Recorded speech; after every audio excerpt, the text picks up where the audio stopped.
ಇನ್ನು structure of the answer structure ತೋರಿಸ್ತಾ ಇದೆ ನೋಡಿ ನಿಮಗೆ ಯಾವ ತರ ಇದೆ ಟಾಪರ್ ಅವರು ಶಕ್ತಿ ದುಬೆ ಅವರದು ಈ ವರ್ಷ ಆಲ್ ಇಂಡಿಯಾ ರ್ಯಾಂಕ್ ಬಂದಿದ್ದಾರೆ 2024 ಫೈನಲ್ ರಿಸಲ್ಟ್ ನಲ್ಲಿ ಆನ್ಸರ್ ಕಾಪಿ. ಇದು ಶ್ರುತಿ ಶರ್ಮಾ ಅಂತ. ಶ್ರುತಿ ಶರ್ಮಾ ಅವರು ಕೂಡ ಆಲ್ ಇಂಡಿಯಾ ರ್ಯಾಂಕ್ ಫಸ್ಟ್ ಬಂದಿದ್ರು 2022 ಅಥವಾ 23ನೇ ಇದರಲ್ಲಿ. ಅವ್ರದ್ದು ಎಥಿಕ್ಸ್ ಪೇಪರ್ ಇದು. ಎಥಿಕ್ಸ್ ನಲ್ಲಿ 140 ಸ್ಕೋರ್ ಮಾಡಿದ್ರು ಅವರು. ಸೊ 140 ಸ್ಕೋರ್ ಮಾಡಿದ್ದಾರೆ ನೋಡಿ. ಇದು 10 ಅಂಕದ ಪ್ರಶ್ನೆ. 10 ಅಂಕದ ಪ್ರಶ್ನೆಗೆ ನಾನು ವರ್ಡ್ಸ್ ಎನಿಸ್ತೀನಿ ನಿಮ್ಮ ಮುಂದೆ ಎಷ್ಟು ವರ್ಡ್ ಬರೆದಿದ್ದಾರೆ ನೋಡೋಣ. ಇವರು 1 2 3 4 5 6 7 8 9 10 11 12 14. ಸೊ 14 ಪದಗಳಲ್ಲಿ ಇಂಟ್ರಡಕ್ಷನ್ ಬರೆದಿದ್ದಾರೆ. ಒಂದು 3 ಸಾಲ ಆಗಿದೆ ಅಂದ್ರೆ ಒಂದೇ ವಾಕ್ಯ ದೊಡ್ಡದಿದೆ 3 ಸಾಲುಗಳು ಬರೆದ್ಬಿಟ್ಟಿದ್ದಾರೆ. ಇದು 3 ಸಾಲಿದೆ 3 ಲೈನ್. ಆಮೇಲೆ ಒಂದು ಹೆಡ್ಡಿಂಗ್ ಹಾಕ್ತಾರೆ. ಹೆಡ್ಡಿಂಗ್ ಹಾಕಿ ಅದಕ್ಕೆ ಮತ್ತೆ ಕೆಳಗಡೆ ಬರೀತಾರೆ 14 ವರ್ಡ್ಸ್ ಅಂತ ಹೇಳಿದ್ರೆ 1 2 3 4 5 6 7 8 9 10 11 12 13 14 15 16 17 18 19 20 21 22 23 24 25 26 27 28 29 30 31 32 33 34 35 36 37 38 39 40 41 42 43 44 45 46 47 48 49 ಅಂದ್ರೆ ಅಂದಾಜು 50 ವರ್ಡ್ಸ್. 50 ವರ್ಡ್. ಹಾಗೆ ಇದ್ರದ್ದು ಕೂಡ ಇದೇ ಅಂದಾಜಲ್ಲಿ ಬಂದ್ರೆ ಒಂದು 50 ರಿಂದ 60 ವರ್ಡ್ಸ್ ಇರಬಹುದು. ಸೊ 110 ಪದ ಬರೆದಿದ್ದಾರೆ ಇವರು 10 ಅಂಕಗಳಿಗೆ. UPSC ಎಷ್ಟು ಹೇಳಿತ್ತು 150 ಬರೀರಿ ಅಂತ ಹೇಳಿತ್ತು. ಬೇಡ ಅಗತ್ಯ ಇಲ್ಲ 110 ಬರೀ. ಯಾಕಂದ್ರೆ ಅವ್ರ ಅಂಕ ಅಷ್ಟೇ ಕೊಡೋದು ನಿಮಗೆ ಎಷ್ಟೇ ಕೊಡೋದು. ಚಿಕ್ಕ ಅಕ್ಷರ ಬರ್ತಿದ್ದಾರೆ ನೋಡಿ. ಸ್ಪೇಸಿಂಗ್ ಇದೆ ನೋಡಿದ್ರು. ಇಲ್ಲಿ ಹೆಡ್ಡಿಂಗ್ ಹಾಕಿದ್ದಾರೆ ಅಂಡರ್ಲೈನ್ ಮಾಡಿದ್ದಾರೆ. ಇಲ್ಲಿ ಜಾಗ ಬಿಟ್ಟಿದ್ದಾರೆ. ಈ ಹೆಡ್ಡಿಂಗ್ ಫಸ್ಟ್ ಪಾಯಿಂಟ್ ಬರೆದಿದ್ದಾರೆ ಇಲ್ಲಿ.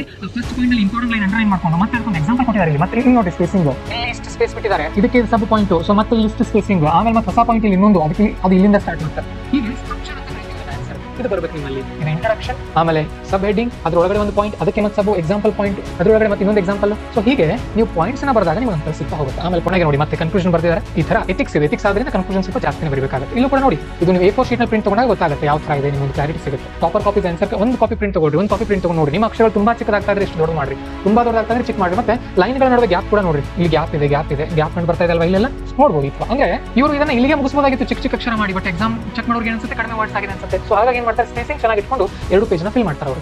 ಆಮೇಲೆ ಬನ್ನಿ ಇದು ಶಕ್ತಿ ದುಬೆ ಅವರು ಪ್ರಶ್ನೆ ಏನಿದೆ.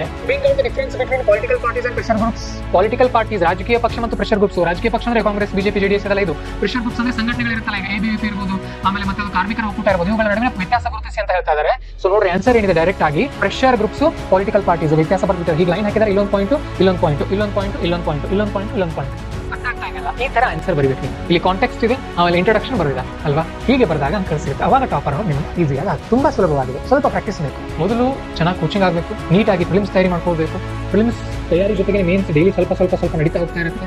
ನ್ಯೂಸ್ ಪೇಪರ್ ಹೋಗಬೇಕು, ಮಂತ್ಲಿ ಮ್ಯಾಗಝಿನ್ ಹೋಗಬೇಕು. ಅದರಲ್ಲಿ ಇಂಪಾರ್ಟೆಂಟ್ ಫ್ಯಾಕ್ಚುಯಲ್ ಪಾಯಿಂಟ್ಸ್ ಏನಾದರೂ ಸುದ್ದಿ ಬಂದಿರತ್ತಲ್ಲ ಅಂತದನ್ನ ಬರ್ಕೊಂಡು ಇಟ್ಕೊಳ್ಬೇಕು. ಒಂದು ಡೇಟಾ ಬ್ಯಾಂಕ್ ಅಂತ ಬುಕ್ ಮಾಡಬೇಕು.